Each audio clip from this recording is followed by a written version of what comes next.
자, 면접입니다. 간단하게 말씀드릴게요. 이제 사관학교 면접인데요. 사관학교 면접은 위에서 5번째 줄에 안보관, 역사관. 이게 이제 좀 특징이죠. 다른 것들은 어차피 우리가 학생부 종합전형 이런 걸 봐도 이제 다 들어가는 부분들이라고 생각하면 되거든요. 근데 가장 큰 차이가 안보관, 역사관에 있다. 이렇게 생각하시면 되고, 생기부에서 포인트를 주는 것들이 약간 차이는 있어요. 그러니까 학생부 종합전형으로 정치외교학과를 쓴다.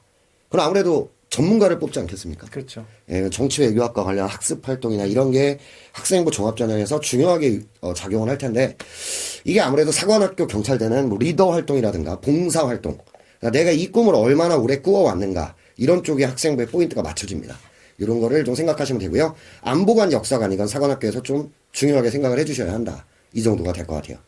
경찰대는 일반 대학과 매우 유사하지만 집단 토론 이쪽이 좀 굉장히 강화되어 있다는 게 특징이에요. 그래서 자기 의견을 정확하게 피력할 수 있는 거.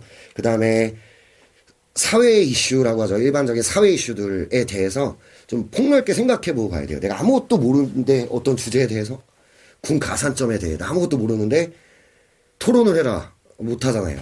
그러니까 좀 사회 이슈에 대해서 좀 관심을 갖고 좀 보실 필요가 있다. 이렇게 생각하시면 되겠습니다. 아까 거기서 네. 학생들이 질문을 되게 많이 하는 것 중에 하나가, 네. 그러니까 고등학교 1학년, 2학년 때까지는 자기가 다른 데를 가고 싶어서 그런 그 진로나 이런 부분에 다른 것들을 많이 썼는데, 고등학교 3학년이 되니까 사관학교를 가고 싶다는 생각이 커진 거예요.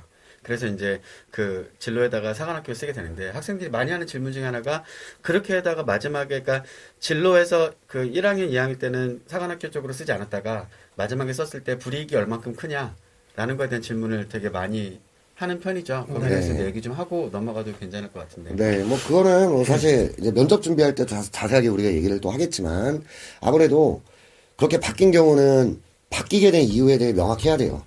그래서 그게 아니라면 면접 때 좋은 점수를 받기는 어렵습니다. 그러니까 면접 때 사관학교나 경찰대가 가장 중요하게 생각하는 건 이 직업에 대해 얼마나 많이 고민을 해봤는가, 얼마나 진성이냐 이런 건데, 그쵸. 아무래도 이제 3학년 때는 꼭 써야겠죠, 그때. 그리고 나서 내가 왜 꿈을 갖게 됐는지, 그리고 늦게 품었다고 간절하지 않은 건 아니잖아요. 그런 부분을 어필하면은 전혀 마이너스 없이 넘어갈 수 있습니다.